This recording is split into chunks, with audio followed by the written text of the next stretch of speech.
Olá, pessoal! Está no ar o Itaú Views. Eu sou Marcele Gutierrez e a nossa conversa hoje será sobre o rally recente das commodities metálicas, especialmente o ouro, a prata e o cobre. E, claro, como que isso afeta as companhias com ações em bolsa aqui no Brasil e no mundo. E para essa conversa, estou aqui com o Bruno Erbiste, que é gestor e sócio da Solana Capital. Bem-vindo, Bruno. Obrigado, Marcele. Obrigado pelo convite. Hoje temos bastante coisa para falar, né? Esse rally recente aí das commodities foi intenso, né? Sem dúvida. Vamos ter muita coisa para conversar hoje. E para completar aqui o nosso podcast, estamos com Edgar Pinto de Souza, que é analista de siderurgia e mineração aqui do Itaú BBA. Obrigado, Marcele. Sempre um prazer estar aqui com vocês. E obrigado, Bruno, pelo convite. Então, bora. Bom, para começar, eu quero entender aí, né, o que aconteceu com as commodities metálicas, né, o que levou a essa valorização recente. Então, do ponto de vista ali, Bruno, você principalmente ali como gestor, o que levou esse movimento? O que vocês identificaram? Olha, a gente está vendo alguns movimentos globais que são estruturais de longo prazo, na nossa opinião, e que ajudam a explicar todo esse movimento que a gente está vendo nas commodities metálicas, né? Então, assim, um deles eu acho que é um movimento de desdolarização da economia, né? Então, o mundo inteiro investiu muito na economia americana, carrega muitos ativos listados nos Estados Unidos, muita dívida norte-americana, do governo americano, e os Estados Unidos estão operando com um nível, uma política fiscal muito expansionista há muitos anos, tanto nos governos republicanos quanto democratas. Isso está gerando um déficit fiscal preocupante. E aí os bancos centrais globais e investidores começaram a perceber que eles precisavam diversificar um pouco, vender um pouco das treasuries americanas e comprar ativos reais, né? E aí acho que o ouro é um dos grandes beneficiados com essa tendência. E eu diria também que parte desse movimento pode ser explicado pelo confisco de ativos russos, ali depois que a Rússia invadiu a Ucrânia, que fez boa parte do mundo perceber que você precisa ter alguns ativos fora do sistema monetário global ali para evitar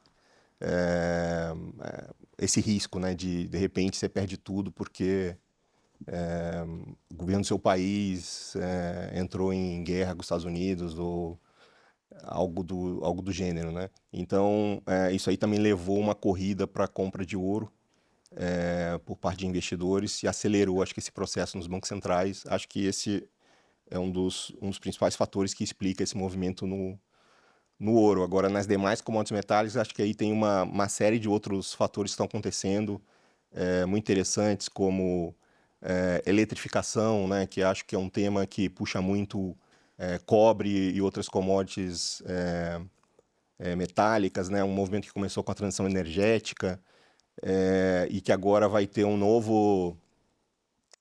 nova etapa aí com uma nova aceleração com inteligência artificial, né, que é algo que vai demandar muita energia elétrica. Militarização, eu diria também, que é um aumento dos orçamentos militares ao redor do mundo. Os Estados Unidos, acho que esse ano passa de $1 trilhão de orçamento para o Ministério da Defesa, que agora chama de Ministério da Guerra.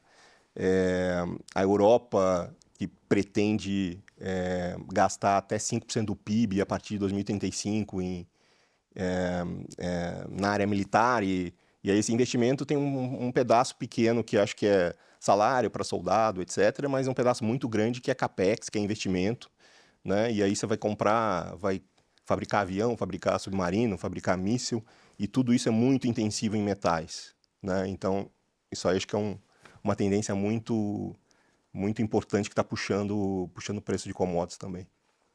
E, Edgar, até para complementar, a gente falou aí dessa performance dos últimos meses, desde o ano passado, mas teve um rally recente também, neste ano, né? Principalmente do ouro, passou ali os $5 mil. Então, para complementar, o que vocês viram aí, explicando esse rally mais recente das commodities? Perfeito, Marcelo. Acho que é uma visão bastante alinhada com o que o Bruno comentou aqui. De fato, o ouro, o cobre, algumas das commodities metálicas têm um estrutural de longo prazo muito positivo. Quando você vai para análise mais fundamentalista, vai construir uma equação de oferta e demanda, se vê que provavelmente no futuro, principalmente para o cobre, você deveria ter uma falta do metal porque a oferta não consegue crescer na mesma velocidade que o crescimento de demanda. Agora, mais recente, o movimento que realmente ganhou muita força, talvez movimentos, né, se a gente colocar uma conjuntura de alguns fatores, é realmente esse enfraquecimento do dólar que o Bruno comentou, talvez uma perda de confiança nas moedas fiduciárias, que está muito relacionado com esse movimento do dólar, e isso tem levado a uma busca por ativos reais. O Bruno falou de um ponto, assim, se a gente traça um gráfico do ouro com a taxa de juros nos Estados Unidos, ele era inversamente correlacionado. Até o evento do congelamento que aconteceu lá na Rússia. Então, essa maior incerteza geopolítica com o que tem acontecido nos Estados Unidos, as decisões recentes, isso traz uma percepção maior de risco, e isso tem levado a esse rally do ouro.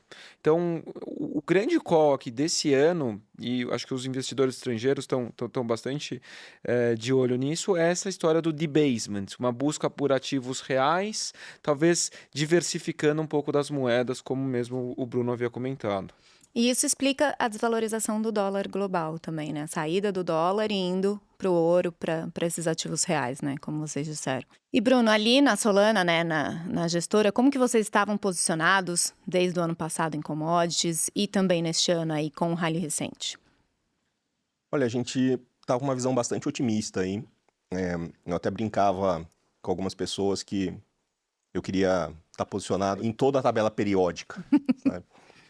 Queria estar posicionado em todo tipo de metais possíveis, porque a gente acredita que esse movimento é estrutural, a maioria desses metais são críticos, e como o Edgar falou, a demanda cresce numa velocidade muito mais rápida do que o crescimento da oferta, né? Então, assim, a gente acabou focando em algumas teses no ano passado, acho que a principal delas foi o ouro. A gente explorou essa tese via posições compradas em Aura Minerals, que é uma mineradora brasileira, mas listada inicialmente fora do país. Uma outra mineradora também que a gente estava comprado era a G-Mining, tá? Que é uma mineradora listada no Canadá, que opera uma mina aqui no Brasil. E aí, ao longo do ano, a gente foi fazendo hedge nessas posições, ou na commodity, vendendo um pouco de ouro para ficar comprado nas ações das mineradoras, ou num basket de ações do setor, um ETF que replica performance das principais mineradoras do mundo, que é o GDX, de forma a reduzir um pouco o risco, dado que é muito volátil, né, esse mercado de commodities. Então, assim, a Aura foi uma história que talvez a gente possa entrar mais no detalhe Vamos, quero saber. mais à frente, mas acho que foi um grande contribuidor de performance para o fundo. E talvez uma outra que eu deva destacar a gente tinha uma visão positiva para alumínio, então a gente montou uma posição em CBA, né? A gente acreditava que no preço, o preço do alumínio ia acompanhar um pouco o preço do cobre, acho que tem uma dinâmica de oferta mais controlada no alumínio, dada restrições de produção na China, né? Então a gente via de forma sustentável um aumento de preço no alumínio. Isso ia ajudar bastante a CBA, né, que tem uma alavancagem operacional, aí o preço da commodity. E além disso, tinha uma opcionalidade no case de CBA, que era eventualmente a empresa ser vendida, dado uma visão, acho que da família controladora, que já faz tempo está reduzindo um pouco sua exposição aos setores mais industriais aí da economia, né? E a gente deu muita sorte que no final de janeiro isso se concretizou, a empresa foi vendida e, enfim, a gente conseguiu surfar toda essa valorização que as ações tiveram desde o meio do ano passado até agora em janeiro. E você já comentou um pouco, quero entender um pouco mais. Você falou ali do basket, né, da cesta de ativos que vocês têm. Então, é uma composição diversa. Tem ação de mineradoras, tem as commodities mesmo em si, tem ETFs. Como que é isso? O que vocês preferem? Olha, depende um pouco da visão que a gente tem para commodities, das opções que a gente tem de investimento em cada tipo de commodity, né? Então, assim, geralmente, se a gente tem uma visão positiva para uma commodity, a gente prefere ter exposição à mineradora, porque ela tem alavancagem operacional, né? Então, assim, se a gente acha que o preço da commodity vai subir, o preço da ação da mineradora, em tese, deveria subir mais do que o preço da commodity, né? E aí, muitas vezes, a gente faz o hedge dessa posição, protege essa posição, vendendo um pouco do ETF da commodity. Em outros casos, que a gente tem uma visão mais neutra, por exemplo, para commodity, a gente monta uma posição numa mineradora que a gente gosta, que a gente gosta da tese, e vende esse basket de mineradoras daquele setor, né? Então, assim, em termos de beta, você está mais ou menos protegido e você está apostando que eventos específicos vão fazer com que a ação daquela mineradora que você está comprado performe melhor do que a média, digamos assim, de mineradoras do setor, que seria esse basket, né? Então, depende um pouco caso a caso. Em outros casos, a gente compra commodity direto, o ETF da commodity, como já aconteceu com a gente no urânio, por exemplo. Legal, Bruno, entender, né, como que é o posicionamento aí dentro da gestora. E Edgar, então agora partindo para você, como que você está vendo esse posicionamento dos clientes, né? Principalmente olhando ali o estrangeiro versus o investidor local, como que eles se posicionam nos metais depois desse rally recente? O que vocês têm visto? Marcele, fica bem claro uma diferença no posicionamento do investidor estrangeiro com o investidor local. Talvez um dos motivos que explique isso é a conjuntura da Bolsa brasileira, né? Apesar de a gente ter grandes mineradoras no Brasil, como mesmo o Bruno falou, às vezes a gente tem que buscar nomes que são listados lá fora. Tem uma certa falta de ativos de empresas mineradoras que são listadas no Brasil.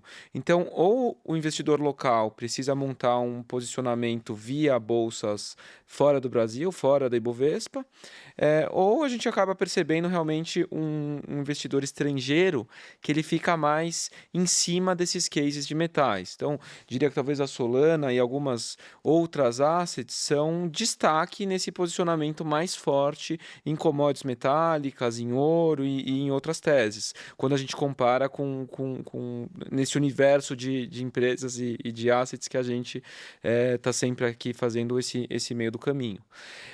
E aí, quando a gente vai olhar e entender hoje qual que está a grande diferença, né? Parece que o investidor estrangeiro ele foi quem liderou esse call de debasement. E que começou no ouro, que talvez é a moeda que tem mais reserva de valor mesmo, que é a mais clara de reserva de valor, e foi, parece que descendo, assim, de certa forma. Então, chegou no cobre, depois chegou na prata, e os investidores foram procurando quais eram os cavalos ali que eles poderiam investir. Em algum momento, isso até chegou no minério de ferro, apesar do preço de minério de ferro em si não ter andado muito. Mas eu diria que hoje a gente percebe que quem liderou esse movimento do debasement e de se posicionar nas commodities metálicas foram os investidores estrangeiros. Os locais talvez estavam mais posicionados em calls mais micro. A história da Aura, vamos se posicionar aqui porque tem uma tese no micro da companhia muito legal, do que um call da commodity em si. E agora parece que tem um movimento um pouco mais forte dos locais de tentar entender essas dinâmicas. Mas, por outro lado, também começa a ter um certo questionamento. O local ele é muito fundamentalista, né? Ele gosta muito de pôr na ponta do papel, fazer um desenho de oferta e demanda, entender os principais vetores de preço, e aí começa a chegar alguns questionamentos. Será que o cobre não andou demais? Assim, hoje está faltando cobre para a gente estar num nível de preço no patamar atual, ou teve uma esticada muito grande? E o gringo parece que ele está mais no call de debasement, no sentido de que ele realmente quer buscar uma diversificação de moeda. Ele não está tão preocupado com a análise fundamentalista da commodity em si hoje. Então, de certa forma, eu diria que todos esses fatores levam a gente a entender que o estrangeiro ainda está mais posicionado nas commodities metálicas do que os locais. Legal. Bom, então agora eu quero entrar bem nos cases aí, quero entender com vocês quais são ali os ativos, as empresas que vocês estão vendo. Então, Bruno, aí todo esse universo que a gente já falou até agora, você já deu uma pincelada ali quais papéis, mas qual é o case que você mais gosta?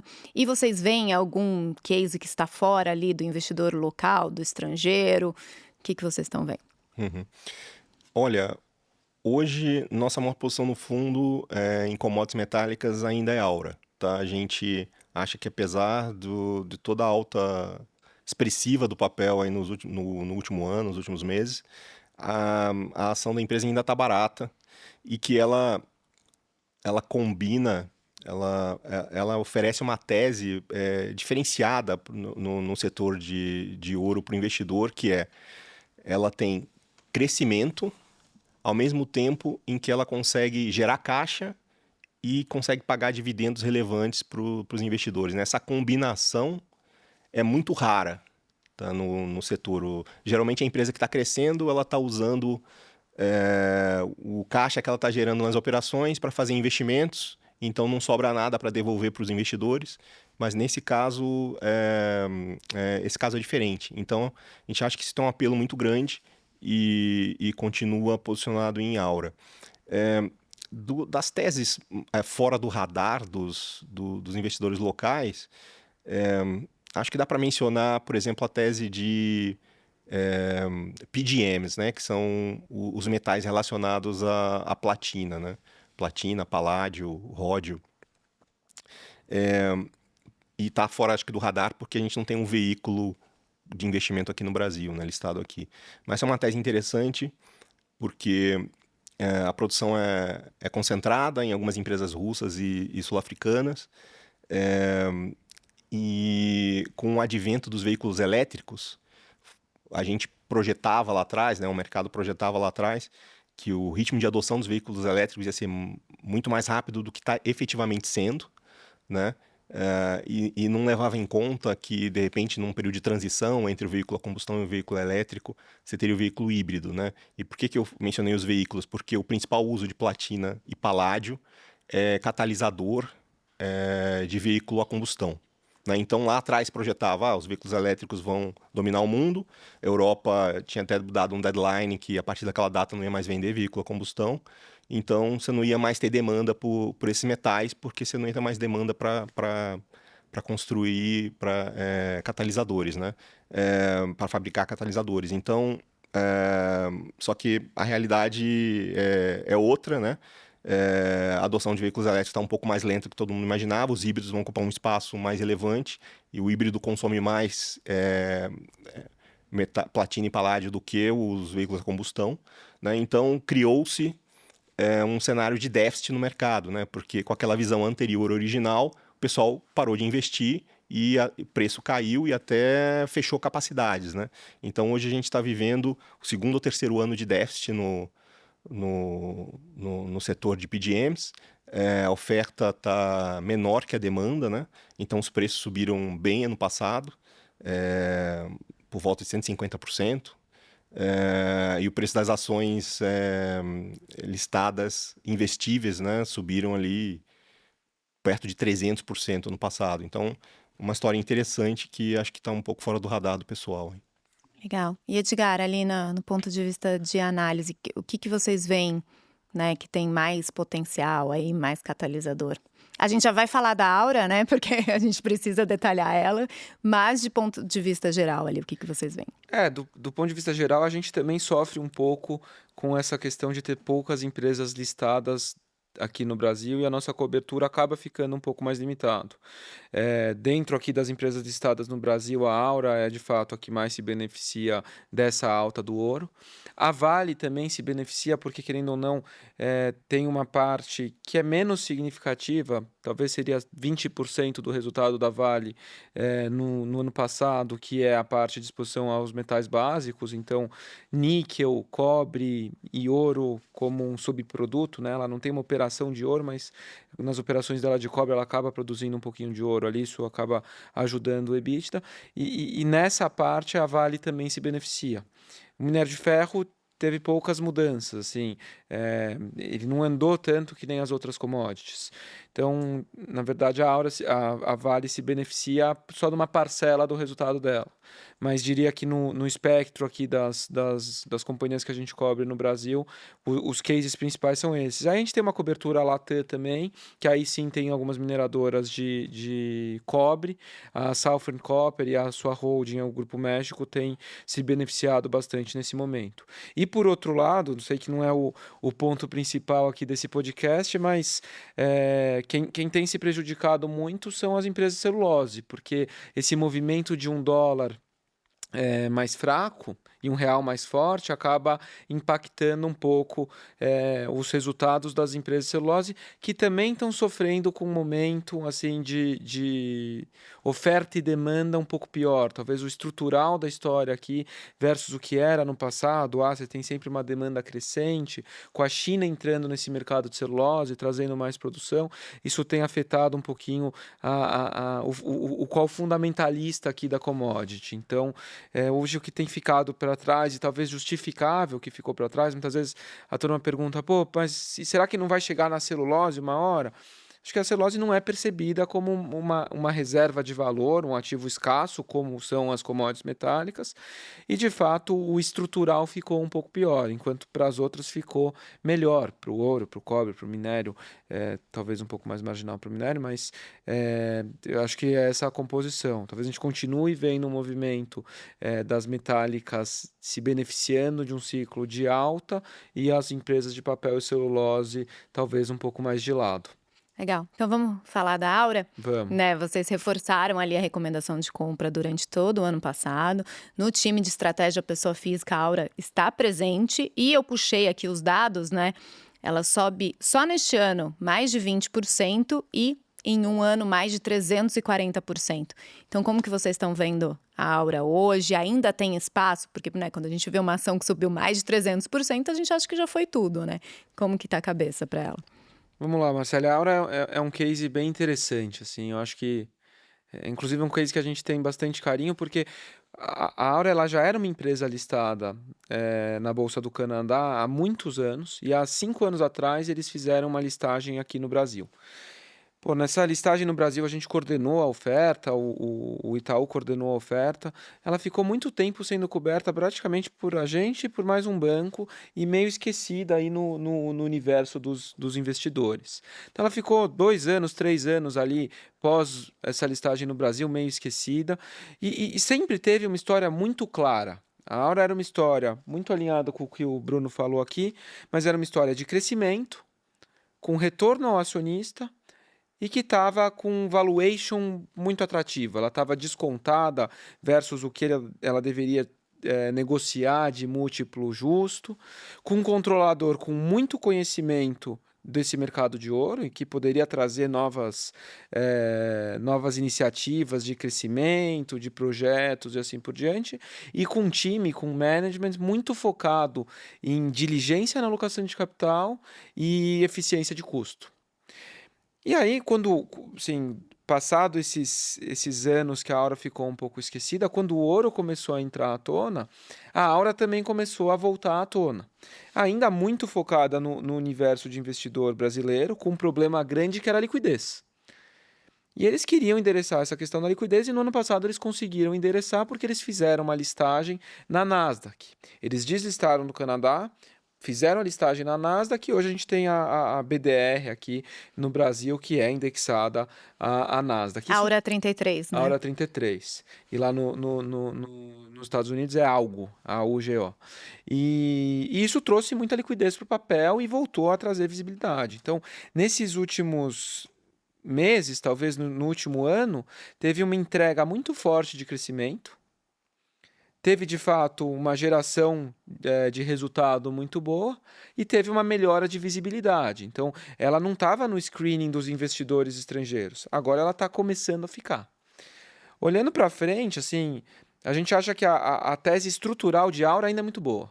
ela ainda deve trazer crescimento, ela tem um projeto para colocar na Guatemala que ela deve anunciar formalmente. Ela começou a fazer algumas movimentações de construção, mas só terraplanagem, enfim, o início de construção. Ela deve anunciar isso formalmente, talvez daqui a uns 2 meses, 3 meses. Isso deve trazer bastante crescimento de resultado. Ela tem capacidade para financiar esse projeto, ela está com uma posição de balanço super forte e ainda pode continuar retornando dividendo aos acionistas. Então, ela não é uma empresa... Algumas mineradoras de ouro, elas usam toda a geração de caixa para crescer. A Aura consegue crescer e retornar ao investidor. E eu acho que ainda o grande ponto é que ela ainda tem muito o que ganhar de tração com o investidor estrangeiro. Sim, acho que muita coisa foi endereçada no Brasil, grandes fundos, vários fundos no Brasil que não olhavam a Aura passaram a olhar. Assim, hoje a cobertura no Brasil, tinham 2 bancos que cobriam no passado, hoje talvez a grande maioria dos bancos aqui no Brasil já cobre a Aura. Então, talvez o trabalho no Brasil está bem feito, mas o trabalho que pode ser feito lá fora ainda é significativo. Por exemplo, esses ETFs que o Bruno mencionou, o GDX, por exemplo, em algum momento a Aura deveria entrar. Talvez é mais uma questão temporal do que ela se enquadrar nos fatores necessários, como liquidez, número de ação tradada, porque ela já tem uma liquidez bem razoável e já tem número de ações negociadas no que é necessário para o GDX. Então, só uma questão de tempo e não de passar ali nos screenings necessários. Então, com isso, assim... A gente ainda enxerga a companhia entregando, a companhia crescendo, a companhia retornando ao acionista e um potencial muito grande de melhora de visibilidade com o investidor estrangeiro. E esses sim talvez quem principalmente mexe a agulha aqui quando traz um fluxo para o papel. Então, apesar dela ter andado bastante, do desconto dela para o múltiplo FER ou mesmo para os pares ter reduzido um pouco, ela realmente andou mais do que a commodity, andou mais que algumas concorrentes, a gente ainda vê espaço para uma valorização adicional aí do papel. E Bruno, e você? Algo a mais aí para acrescentar do que vocês estão vendo a Aura e até comparando ela com concorrentes, outras produtoras aí de ouro pelo mundo? Não, acho que o Edgar detalhou bem o case de Aura aqui. Eu acho que o que eu poderia falar mais só realmente...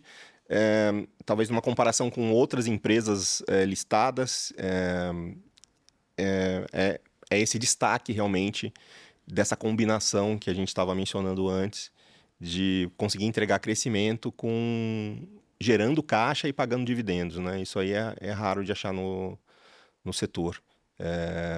Então, talvez empresas assim merecessem até negociar com um prêmio e não um desconto, né?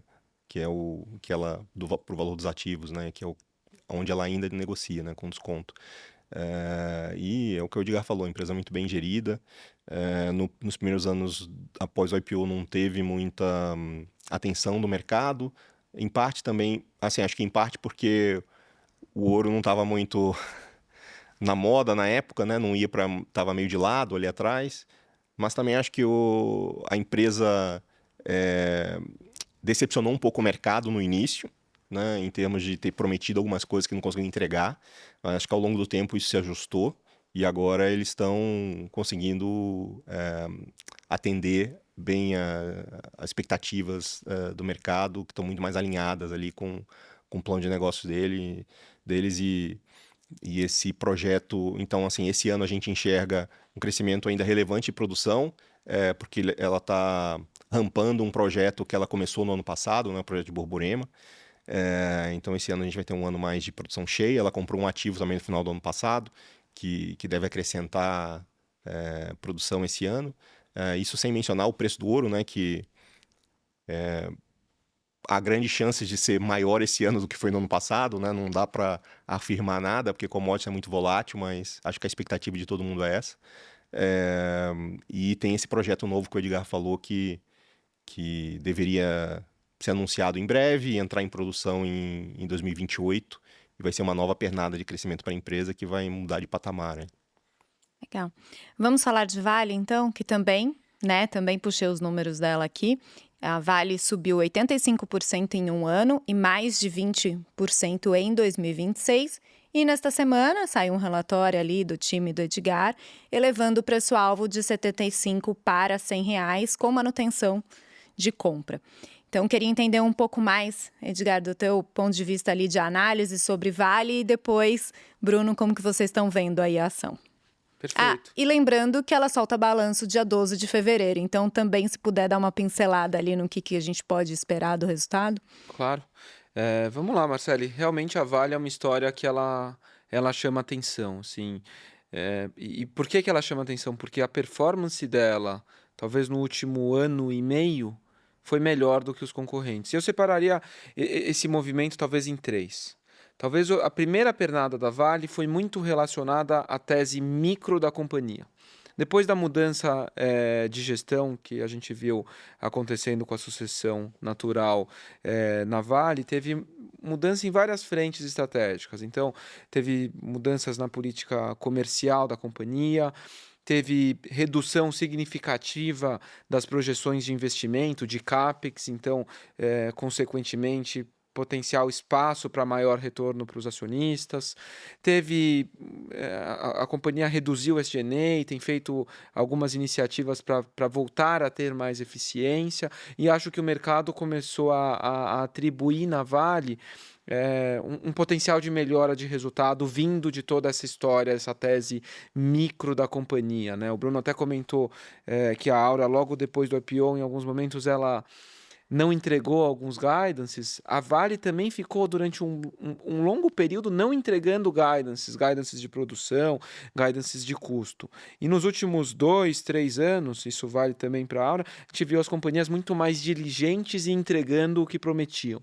Então, a Vale entregou até acima da produção do que ela esperava para 2025. E isso acho que foi o primeiro movimento.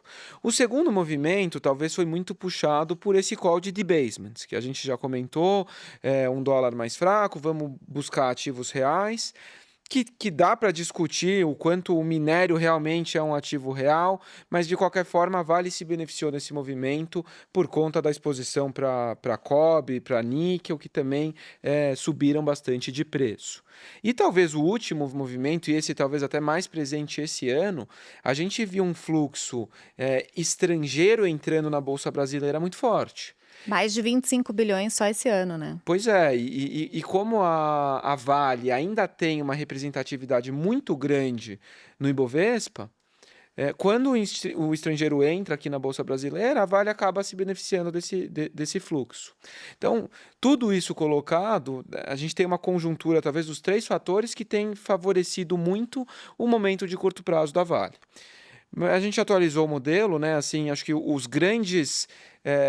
o que fez com que a gente revisasse o nosso preço-alvo foi principalmente incorporar um resultado da divisão de metais básicos bem mais forte do que a gente tinha antes, crescendo mais do que 50% para 2026 versus as nossas expectativas anteriores. Mas nas divisões de ferrosos, né, do minério de ferro, houve pouquíssima revisão. De fato, o minério de ferro não andou muito. E é aqui que a gente começa a perceber um pouco a diferença na cabeça do investidor estrangeiro com o local. O local tem questionado muito essa alta mais recente de Vale. Falando, o minério não andou, se a gente colocar na ponta do lápis e fazer a análise fundamentalista, talvez daqui a pouco a gente entra num momento de sazonalidade um pouco pior para preço de minério de ferro, que realmente acontece normalmente ali passando o ano novo chinês, em meados de fevereiro e março. Os estoques de minério estão mais altos. Será que faz sentido ter Vale hoje? Mas o investidor estrangeiro, talvez ele foi descendo no screening, né? Ele comprou as empresas de ouro, depois ele comprou as empresas de cobre, talvez agora ele está entrando nas grandes mineradoras que têm talvez exposições mais diversificadas entre as commodities e continua com esse fluxo para o Brasil. Então, no fim das contas, a gente teve, de fato, uma revisão para cima de números puxado aí por resultados mais fortes esperados para esse ano e também um CAPEX mais baixo, investimentos mais baixos, que fazem com que a empresa tenha espaço para retornar aí valor para acionista. E em relação aos resultados, assim, a Vale já reportou a produção, foi um trimestre bom de produção, o quarto trimestre. Acho que o resultado do que vai sair aí no dia 12 de fevereiro não vai ser o grande vetor aí de performance do papel no curto prazo. Talvez é mais entender se o local vai aumentar um pouco o posicionamento em Vale, ele acho que na margem está aumentando um pouco, mas ainda bastante tímido, e se esse fluxo estrangeiro vai continuar forte para o Brasil e esse cold debasement forte também. E Bruno, na Solana, como que tá a cabeça aí para Vale e para minério de ferro? Olha, a nossa cabeça para Vale é boa, apesar da gente ter uma visão mais neutra para o minério de ferro, né? A gente não acredita que o minério de ferro vai ficar num patamar de preço muito diferente desses $100 que ele está negociando hoje, né? Claro que com volatilidade ao longo do ano, como o Edgar falou, vamos entrar num período de sazonalidade de demanda pior agora. Mas assim, pegando um gancho no que o Edgar falou do estrangeiro, talvez esteja descendo ali ouro, cobre e chegou nas mineradoras diversificadas. Quando ele chega nas diversificadas e vai comparar a Vale com as demais, eu acho que a história da Vale é muito mais interessante hoje do que a história das demais. Tá? Então, assim, tanto é que a nossa preferência hoje é por ter uma posição relativa, comprada em Vale e vendida em BHP ou Rio Tinto, porque a gente acha que tem histórias mais complexas nessas duas, né? Então, assim, enquanto a Vale está num momento de entrega operacional, né? Está conseguindo crescer volume, como o Edgar colocou, reduzir custo, não tem grandes projetos em andamento, está devolvendo bastante dinheiro para os acionistas, gerando caixa e pagando um dividendo interessante. As demais empresas, as australianas, elas estão com grandes projetos de crescimento, alguns em commodities que o mercado não gosta tanto. Por exemplo, a Rio Tinto investiu 6 ou 7 bilhões de dólares ano passado comprando uma empresa de lítio. Agora ela está negociando uma possível fusão com a Glencore, né? A Glencore vai trazer cobre, mas também vai trazer carvão, vai trazer outras commodities com apelo diferente, digamos assim, né? Enquanto a BHP está procurando ou tem um plano de investir fortemente em cobre, mas que vai ter que desembolsar muito caixa nesse processo, já tentou comprar a Anglo American, então assim, tem sempre uma história de M&A rondando essas empresas australianas, né, que traz risco para a tese, né, sempre do cara comprar algo que não é tão interessante por um preço mais alto do que o mercado acredita que vale. Enquanto isso, a história da Vale é mais limpa, né, é mais boring, é mais chata, mas é mais interessante, né, para o investidor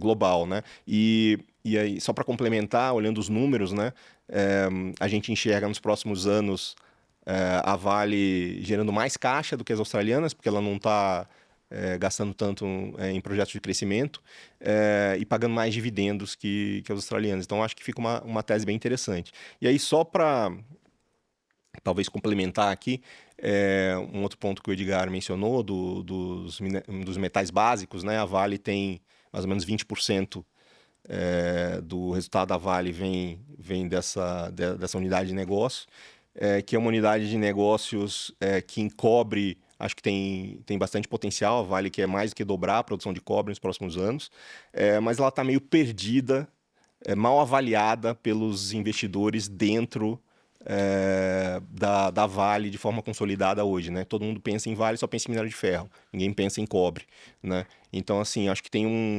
um ativo escondido, digamos assim, ali, que ela pode destravar muito valor em algum momento, se ela separar esse ativo e listar, né? Porque o Edgar acompanha a Southern Copper bem, o múltiplo que a Southern Copper negocia, né? Muito mais alto. Outras empresas de cobre, né? Negociam com múltiplos, sei lá, entre 8 e 12 vezes EV/EBITDA, enquanto a Vale negocia ali nos 4 com 5. E aí o business de Base Metals está lá dentro negociando nesse mesmo múltiplo, né? Então acho que se em algum momento eles conseguirem, ou eles forem em frente com esse plano, que eles já tiveram em algum momento lá atrás e agora está meio na geladeira, né?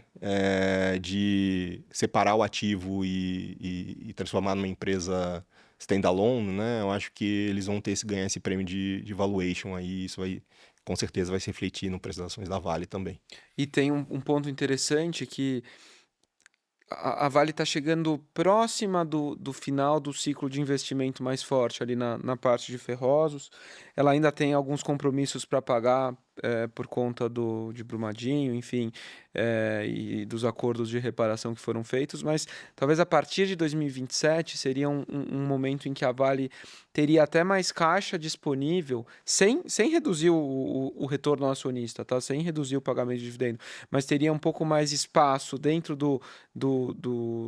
da estimativa dela de CAPEX e de investimento para focar um pouco mais em cobre, com ativos muito bons. A Vale realmente tem ativos muito bons de cobre que poderiam trazer muito crescimento. Então, talvez junto com esse momento aí de realmente preço de base metals mais forte, esse momento de aceleração nos investimentos em cobre talvez pode culminar com esse movimento de eventualmente de algum spin-off. Realmente é um negócio, a gente tem visto uma empresa de cobre, por exemplo, algumas empresas de cobre negociando a 12, 15 vezes EV/EBITDA. A Vale negocia a 4, 4,5. Então, você tirar um negócio ali de base metals, que é 20%, talvez esse ano vai ser 30% do EBITDA da Vale, e negociar esse prêmio, você destrava um valor muito forte.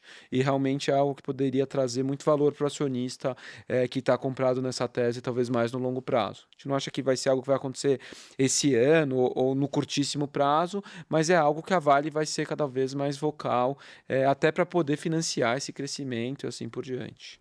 Bacana. Bom, para resumir o nosso podcast, né, de tudo que a gente falou, Bruno, teria algum case? Eu sempre gosto de encerrar com uma dica pro nosso investidor, para quem está nos ouvindo. Então, já que o nosso tema hoje, commodities metálicas, resumindo todo o nosso podcast, se você tivesse que indicar uma única tese de metais aí para o investidor, qual seria? Olha, eu gosto bastante da tese de cobre também, mas eu acho que eu destacaria uma tese que é pouco, talvez, discutida aqui no Brasil, também por falta de opções de veículos de investimento, que é a tese do urânio. A gente estava comentando no início da conversa, né, que um dos movimentos estruturais que estão acontecendo no mundo, impulsionando a demanda por commodities, é a eletrificação, né? Então, e agora com inteligência artificial, isso aí vai para um novo nível de demanda, né? Eu estava vendo um estudo no outro dia da Agência Internacional de Energia, projetando um crescimento de 170% na demanda de energia elétrica até 2050. Então, significa que a gente basicamente está entrando na era da eletrificação e vai precisar de energia elétrica de todas as fontes possíveis. Quanto mais limpa, melhor, obviamente. E aí a energia nuclear, acho que aparece com destaque, porque é a fonte mais limpa e mais confiável de geração de energia, né? E aí a energia nuclear, o urânio é a base para alimentar os reatores nucleares, né? A base do combustível que vai nos reatores nucleares. E é um setor que está meio esquecido desde os acidentes lá atrás em Fukushima, né? Então teve muito pouco investimento desde então. Eu estava olhando outro dia que o último projeto de uma nova mina de urânio que entrou em operação no mundo foi no Canadá em 2014. E o depósito tinha sido descoberto em 1981. Nossa. Então levou 33 anos para essa mina ir da descoberta até a primeira produção, né? Então é muito difícil, como o Edgar comentou antes, o ritmo de crescimento da oferta acompanhar o ritmo de crescimento da demanda. E aí do lado da demanda, com essa perspectiva de forte crescimento na geração de energia, a World Nuclear Association soltou um estudo no ano passado, dizendo que ele acredita que vai ter um crescimento na geração de energia nuclear por volta de 85% até 2040. Tá? Isso vai aumentar a demanda por urânio em 120%, mais ou menos, até 2040. E as minas atuais em produção vão ter um declínio de produção de 50% até 2040. Né? Então vai ter um gap enorme entre oferta e demanda, que precisa ser preenchido por novos projetos, e esses novos projetos têm essa dificuldade toda que a gente estava comentando aqui, que pode demorar 30 anos para uma mina nova ser desenvolvida, né? Então, assim, vai ter uma pressão muito forte, uma demanda muito forte pela commodity, isso vai pressionar preço, e aí eventualmente vão acabar aparecendo projetos e vão ser implementados e tal, né? Mas isso aí vai criar muita oportunidade no setor que os investidores podem aproveitar. Então, eu recomendaria que esse setor fosse estudado aí pelos ouvintes. Tem alguns ETFs, né, que dá para fazer esse investimento. Tipo o GDX mais de urânio, né? O Tem, URA. tem. Qual veículo que você acha que dá para fazer para entrar nisso? Olha, o que a gente prefere hoje é ter exposição a uma empresa chamada Cameco, que é a segunda maior produtora de urânio do mundo. O primeiro é uma empresa chamada Kazatomprom, que está localizada no Cazaquistão. Então, aí tem uma questão mais geopolítica, mais arriscado aí para você ter exposição a essa ação, a essa empresa. Mas a Cameco ela está no Canadá, e o que eu acho que é interessante dela é que ela está presente em todas as partes da cadeia nuclear, né? Então, ela tem desde a mineração até a produção de combustível nuclear, passando ainda pela construção de usinas nucleares e prestação de serviço de manutenção dessas usinas, né? Então, ela consegue ser tipo um one-stop shop para uma empresa de energia elétrica que queira construir uma usina nuclear. Então, é uma história bem interessante e aí, assim, tem uma cereja no bolo ainda, que ano passado, acho que 28 países, incluindo os Estados Unidos, assinaram um compromisso de triplicar a geração de energia nuclear até 2050. Então, esses números que eu estava comentando não levam esse compromisso em conta, né? Eu acho até, olhando de hoje, eu acho que até que é muito agressiva essa meta. Não vai ter urânio para entregar para todo mundo. Mas enfim, algo que vai ajudar a impulsionar a demanda pela commodity. Então, o investidor já pode começar a estudar, né? A tese do urânio. Sem dúvida. Legal. Muito obrigada, Bruno. Eu que agradeço. Obrigado pelo convite. Muito obrigada, Edgar. Obrigado, Marcelo. Obrigado, Bruno, por participar. Sempre um prazer estar aqui com vocês. Acho que realmente é um assunto que está muito quente e estamos à disposição para, enfim, talvez discutir isso mais para frente de novo. E claro, né, tem sempre os relatórios, então sempre ali tem a análise das empresas e de tudo que a gente comentou aqui. Bom, e para você aí, nosso ouvinte, muito obrigado pela audiência. Lembra ali de seguir os canais do Itaú Views no YouTube, no Spotify, no Telegram e no Instagram. E até a próxima!